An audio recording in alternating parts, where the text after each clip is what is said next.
Hey guys, back here again. You notice we're not at a car show this time. We're very honored to be here with a good friend of mine that I've met this year. Several shows he's been at with this beautiful Ford truck behind us. He's invited us up. We're going to talk a little bit about this truck and what makes this truck a little bit different from other brick nose Fords you see on the road. I know my Ford people are going to love this. We've got a good one for you here today. Let me introduce you to my good friend Winford here, and he is going to tell us what makes this Ford different from all the other Fords you see on the road. Won't you tell us what's under the hood of this Ford right here, and what this body is actually riding on? Well, it's got a 4.6 that's sitting on a 97 Crown Victoria. And you use the whole Crown Vic frame under Yes. this. Yeah. Now, I know that other people have done this, particularly with older trucks. Right. But this is the first brick nose truck that I've actually seen sitting on a Crown Vic. But let's start from the beginning here. How'd you come across this truck? How'd you end up acquiring it? Well, the truck actually belonged to my brother-in-law, Mm-hmm. and he passed away. So me and my wife inherited it, and it was in bad shape, real bad shape. The frame was bent, the motor was shot, the tranny, the whole front suspension. But I aggravated him for years, years and years. Every time I'd see him, I'd say him, Mm-hmm. sell me the truck, sell me the truck. Now I better hang on to it. Well, anyway, we ended up with it. Right. And to get it back on the road, it was going to cost more to fix the truck than it was to do what I did. Okay. Put it on the Crown. But with the Crown Vic frame and suspension, this thing's rock solid. Oh yeah. It's yeah. like a daily driver. And I know he drives this truck, people. I've seen it everywhere. yeah, it right. I mean, the suspension is all Crown. It rides like a Crown. It gets gas mileage like a Crown. It's still got the factory exhaust system on it. It's Wow. quiet, and everybody thinks it should be loud, but I like it quiet. I call it a sleeper. Right. And the Crown Vics that's a great starting point because you got late model suspension, Yeah. you got the late model motor, electronics, and the ride quality. The Yeah. ride quality out of a Crown Vic is going to be way better than what any of the A older truck trucks would- were. yeah. Now, when you done this, how did you know right out the gate, since you knew that the truck was in bad shape? Did you know that you were just going to do a Crown Vic swap, or had the thought cross your mind to try to restore the truck back to factory? Well, once I started digging into it and seeing what issues it had, a couple of buddies said, do the Crown Vic front end swap. Mm-hmm. And that's what made me think, hey, let's do the whole frame. Right. Let's see how bad it is, doing the whole frame. Which it's not real complicated. You gotta figure it out, because each vehicle's different, mock-up Mhm. wise. But once I got it all situated, I just started building the truck around the frame. Right. That's ain't nothing wrong with that. Yeah.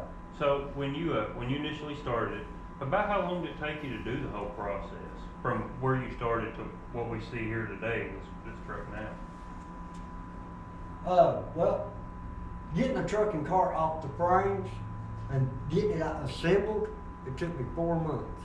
Wow, that's impressive. And that's working. Yeah, that's moving on. Yeah, that's a lot of dedication. Right. And time. But from start to now, it's took 4 years. 4 years, wow. See, a lot of people don't really comprehend or think much about how long it really takes a guy in his garage with just a few buddies Yeah. and maybe his family helping him to really complete something to this, what you see in front of us.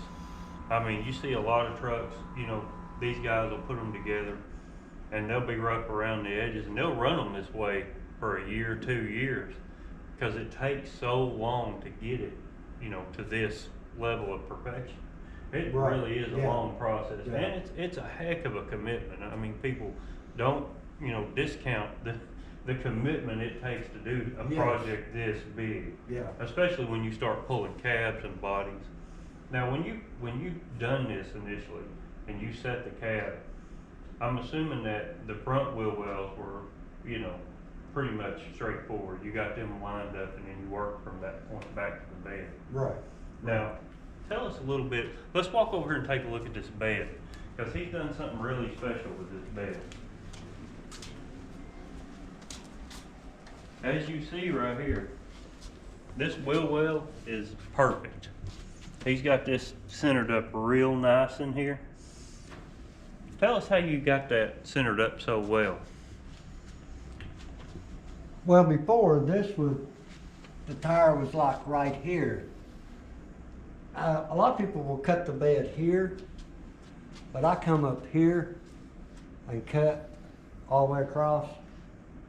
Took 2 1/4 inches out and then put it back together And shortened it. and shortened it. Yeah, I brought the back forward to line up the wheel well. Now, I want everybody to look at this. He cut the bed right here. Look how good. This right here is amazing. You can't tell that this bed, and with two inches, I mean, really, if you just don't know it in your head, it is hard to see, but when you do that level of body work to it, Yeah. you can't tell the bed's ever been cut. It's actually impressive. Yeah. Wow. Well, actually, the hole here is 2 1/4. Okay. So what I did was just taped it all the way down on the front and cut that much out and sandwiched it back together. Man, you done a good job. Because a lot of people don't realize that the hole is gone. Right. Yeah, You because know? it don't stand out at all. It don't Right. stand out at all. Right. I don't even think that I actually paid much attention to you just told me that yeah, the front holes are going on both sides. Right. That, and you have to cut the center of the bed because of the Crown Vic gas Right. tank.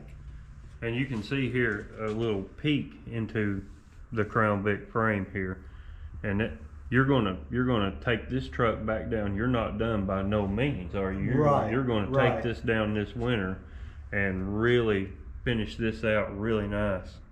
Wow. Yes, come spring, you'll not even know it except for the small hump.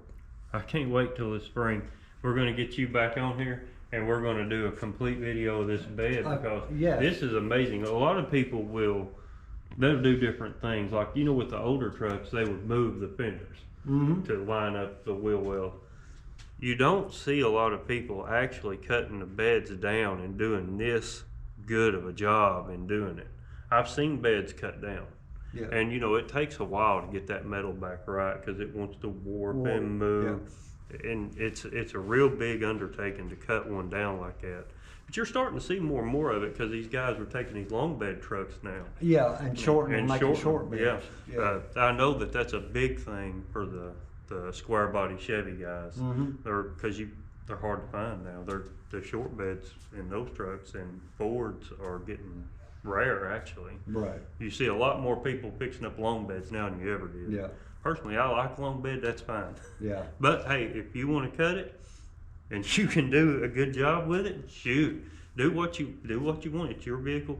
That's what I've always said. I always appreciate somebody's time and work in doing something that they like, because the amount of effort, and I know from my experiences with my cars, and you know, Mm-hmm. that it's a lot of commitment to do something like that. Yes. And you should be able to appreciate somebody else's work, even when it's something that's, you know, not exactly your cup of tea. Right. Right. But this thing is really, now, as far as the suspension goes on a Crown Vic, did you do any static drop to this at all, or is this?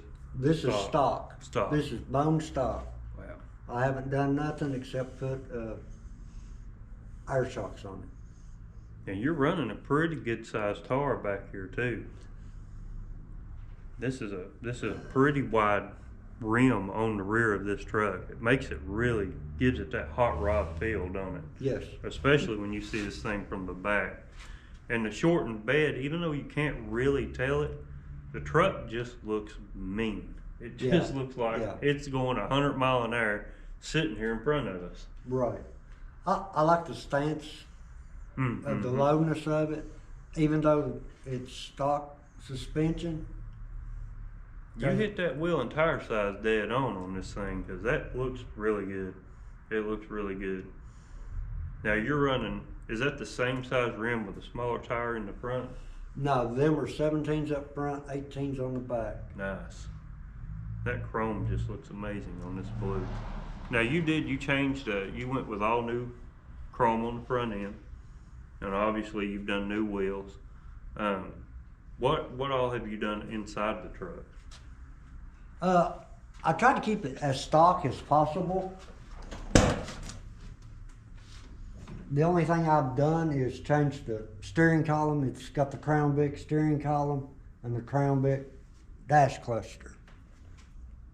But everything else is pretty much stock. Thing's really clean on the inside. The blue on blue looks real good, don't it? Mm-hmm. That color inside blue with this outside color looks nice. Now, as far as the Crown Vic wiring harness, you basically was able to just put all that up in the original dash and tuck it away? Yes. I used the entire Crown Vic from bumper to bumper.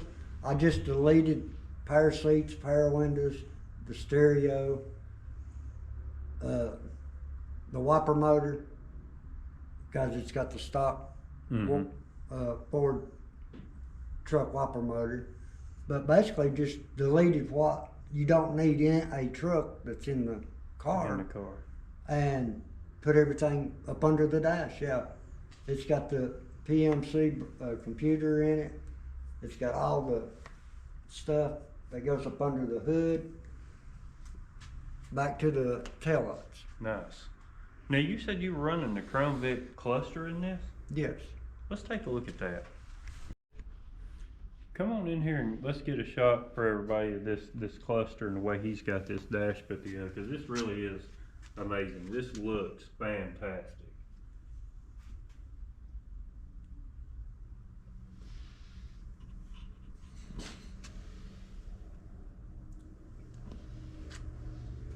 The interior on this truck is really incredible. I mean, it really looks good inside this truck. The inside looks every bit as good as the outside. That's amazing. You've done a heck of a job with this truck right here. That dash, that really sets this thing off, don't it? It looks good. Yeah. Because when you open the door and look through the window of this truck, you don't exactly expect to see that. Right. You expect to see the actual dash cluster Right. of it. That looks really good. You have really outdone yourself inside and out. I mean, this is the total package. And you drive this truck to work. I drive it 3 and 4 times a week. You can't beat that. Yeah. You cannot beat that. It's more than I expected on the way it looks. I figured I'd just fix it, make a daily driver. Right. But it's getting attention. Yeah, 'cause you know. Now that's something else I was fixing to get into, is this truck draws an amazing amount of attention. Yes. You've won several awards with this truck this year, and I mean, look at it, it's beautiful.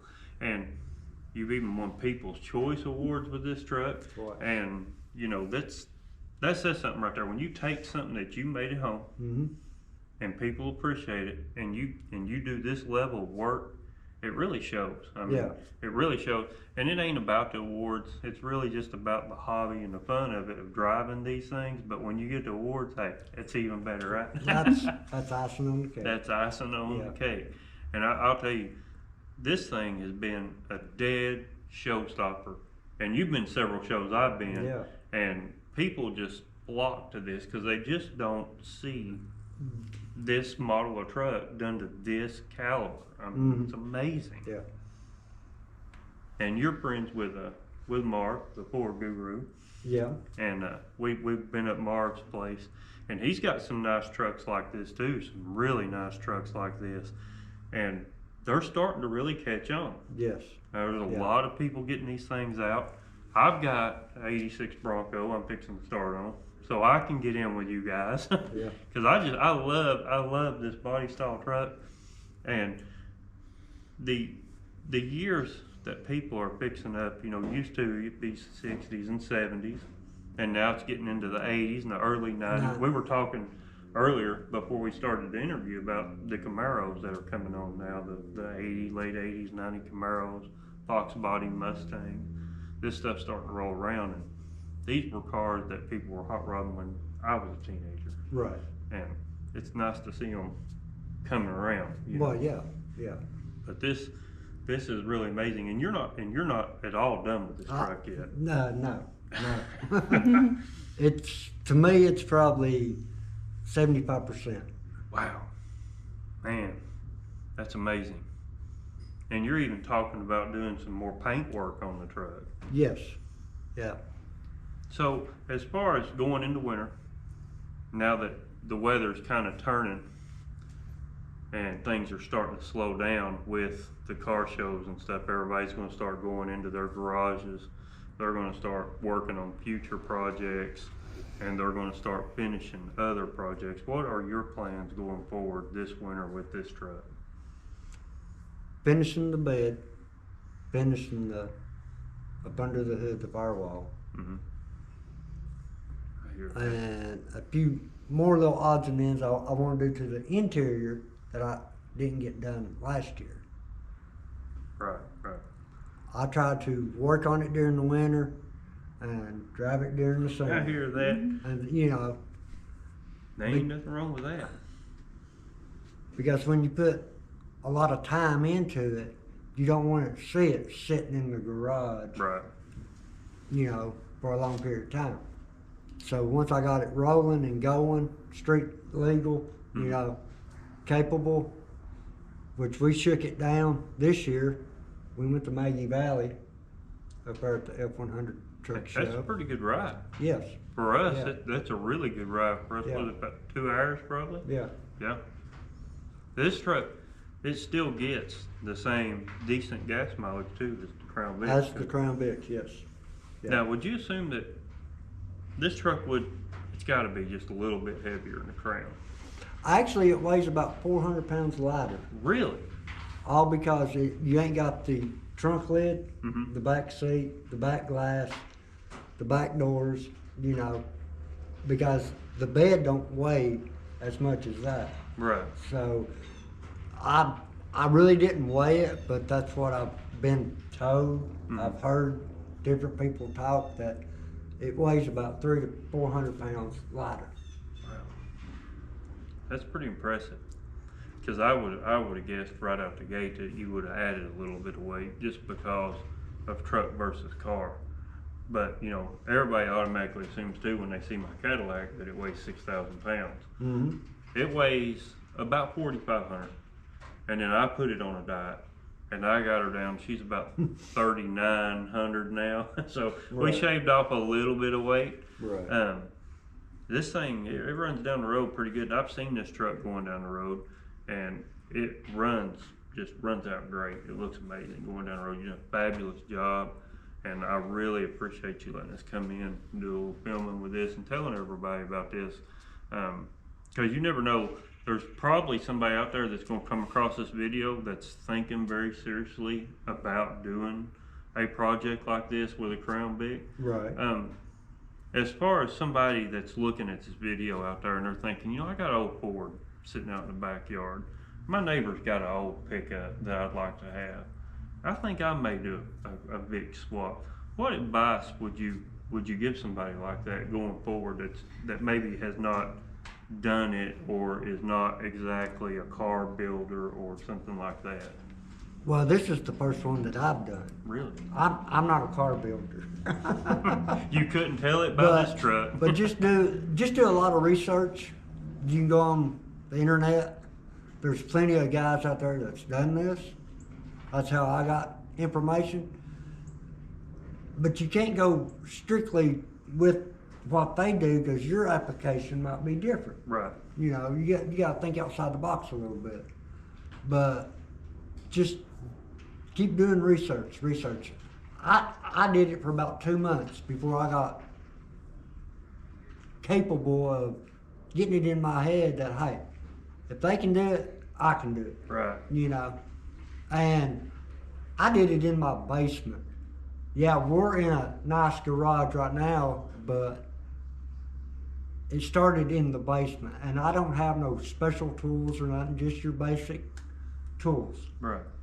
And just a little bit of know-how, a little bit of common sense, Right. and a little bit of research. That's Yeah. how we all do it, really. Yeah. I know for me, if I run into a problem, I just start calling my friends and just see what everybody says along the way, and eventually you'll come up with something. So, I mean, you know, this is very doable for just Yes. people who's never done it before, who's thinking about it, maybe a little scared or rambunctious about just taking that first step, but it really starts with turning the first wrench and the first nut, don't it? Exactly. Exactly. Well, I can tell you right now, it can be addictive because when I done my first one, I was hooked after that. Now I'm just nuts. I want to restore every car I see going down the road. I want to save them all. You Yeah. can't, but you know, you know, once you get bit by that bug, you're hooked. Right. Well, I surely appreciate you letting us spend some time with you here in your beautiful garage and looking at this awesome truck, man. It's just great. We're going to get a little footage of the truck. We'll really go over this and let you guys see inside. We'll take some detailed video of the wheels and the sides of the truck and the front end, because this really is a gorgeous truck, and this video is not going to do it justice.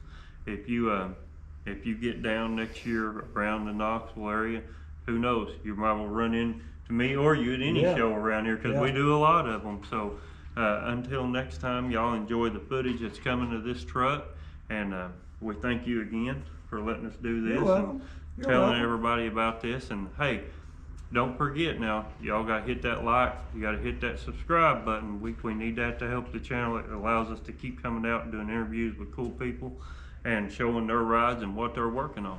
So until next time, hey, thanks guys, and don't forget to subscribe. See you next time.